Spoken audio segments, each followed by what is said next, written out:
Goeiemôre almal van julle, dit is Dinsdag die 20ste Mei.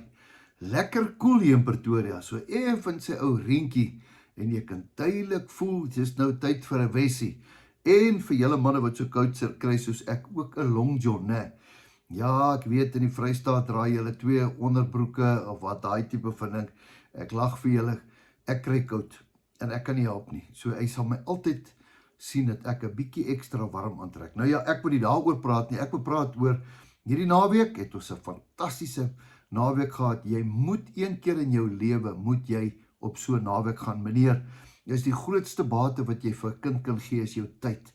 Jy gaan later raak baie met verhoudings met jou seentjie sukkel omdat jy nie hom lekker verstaan nie. Die pad na jou seun se hart is deur die tyd wat jy vir hom gee. Kosbaarste besitting is jou tyd. Nou ja, ek wil vandag met jou praat oor 'n ander ding. Jesus Christus. Nou, kom jy ook agter dit raak 'n bietjie tyd. Die petrolpryse, al die ander goed. Ek wil nie daaroor praat nie, maar dit raak 'n bietjie tyd, né? Is dit nie? Al die dinge. Gister het daar sommer baie goed hier by my huis gebeur. Die my tuiningenieur het in 'n spyker ingetrap. Hy moes 'n inspuiting kry. Leonora het haar naal gebreek. Ons hek het gebreek. 1 2 3. Toe gebeur al hierdie goed. En dan moet ons net stil word en sê, wow. Kom ons vra die Here dat hierdie goed moenie na ons koppe toe gaan nie. Ons moet dit vir die Here gee. Nou ja, die tuiningenieur het 'n inspuiting gekry. Hy's okay. Die hek is reggemaak. Leonora se naal is uitgesorteer. Prys die Here. Ons is lewendig. Maar die dinge gebeur. Nou ek wil vir jou iets lees wat baie interessant is. Jesus het sy klomp disippels en dan stap hy saam met hulle. Hy stap 'n pad met hulle vir 3 jaar. En dan sekere besluite sê hy vir hulle. Nou ek gaan vir julle een lees. Ek lees vir julle, ek het 'n Bybel gekry by iemand, die Profesie Bybel, die Nuwe Testament. Hier sê, pragtig.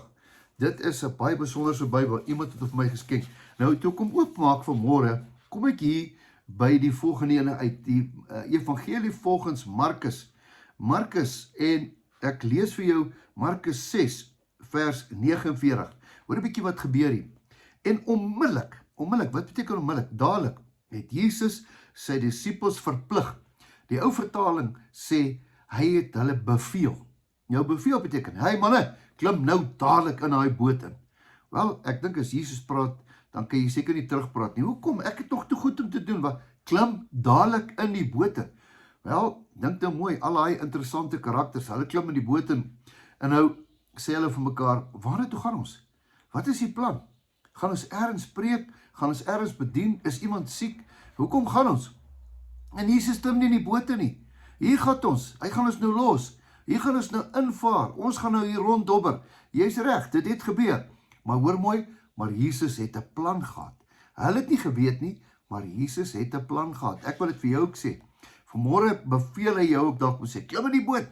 I know the plans I have for you. Hier sê hy dit. En onmiddellik het Jesus sy disippels verplig om in die boot te klim en vooruit na die oorkant toe te vaar, na Betsaida toe, terwyl hy die skare wegstuur. Interessante scenario. Jesus praat hier met die skare, stuur hulle weg, daar gaan hierdie manne, almal, weg van hom af. Nadat hy van hulle afskeid geneem het hy na die berg gegaan om te bid. Ek is seker daarvan het hulle ook gebid. En toe dit aand geword het die boot in die middel van die see gestaan en hy alleen op die land. Daar is die manne, weg van Jesus af. Hy het hulle dan beveel, Jesus, wat nou? Wat nou? Ek bedoel, moet ons terugkom? Gaan die aansluit? Wat is die gedagte? Ek wonder wat sy gesprek in daai paar ure nou gehad. En hy het gesien, hulle worstel met die roeiery, want die wind was teen hulle. Luister mooi. En hy het gesien, hulle spartel. Hy dwing hulle in die boot, en hy sien hulle spartel. Here, dit is nie lekker nie. Here, die see is diep, dit raak koud, dit is nag. Wat maak ons hier? Wat is die plan? Hoor mooi. En teen ongeveer die 4de nagwag kom hy op die see na hulle toe aangestap en hy wou hulle by hulle verbygaan. Dis 'n interessant ene. Hy het nie na die bootjie toe gestap nie, hy het so verbygestap. Ek dink dis nogal 'n redelike snaakse storie hierdie. En met ou Mal Petrus op daai boot kan dit nog snaakser word. Maar toe hulle hom op die see sien, het hulle gedink dit is 'n spook, want hulle het hard geskreeu. Want hulle almal het hom gesien en was vreesbevange. Hierdie klink nie vir my lekker nie. Maar hy het dadelik met hulle gepraat en gesê, hou moed, dit is ek, moenie langer bang wees nie. Toe is die speletjie nou verby, né? En hy het toe by die boot opgeklim en die wind het gaan lê, en hulle was uitermate verbaas, want hulle het nie begryp wat met hierdie mense gebeur het nie, omdat hulle harte verhard was. Nou ja, wat sien ek hier? Ek sien Jesus wat 'n plan het. Stuur die ouens met die boot in. Manne, ek hoor julle, ek sien julle. Hy het hulle dopgehou. Hy het elke woord wat hulle gesê. Hier klim hulle in. Die Engelse het 'n mooi woord, hulle praat van submit, onderdanig. Here, ek verstaan nie, maar as u so sê, dan doen ek dit. Ek wil vanmôre met jou praat. Ek verstaan ook nie baie goed nie. Ek weet jy verstaan ook nie baie goed nie. Maar klim in die boot in. As Jesus sê, klim in die boot in, klim in die boot in. Bly net daar. Dis die beste plek in die wêreld. Jy kan of in die boot of in die beste hotel wees. Ek is eerder in 'n boot met storms as wat ek in 'n hotel is sonder Jesus. Dink jy Jesus het hulle regtig verlaat? Nee. Dink jy dat hy sou sy hele nalatenskap laat verdrink het in die middel van die see? Nee. Hy het hulle getoets. En daar besluit hulle. Wow. Wow. Wow. Jesus is in beheer. Al kan jy hom nie voel nie, al kan jy hom nie beleef nie, al kan jy nie hom vat nie. Hy is in beheer. Wow.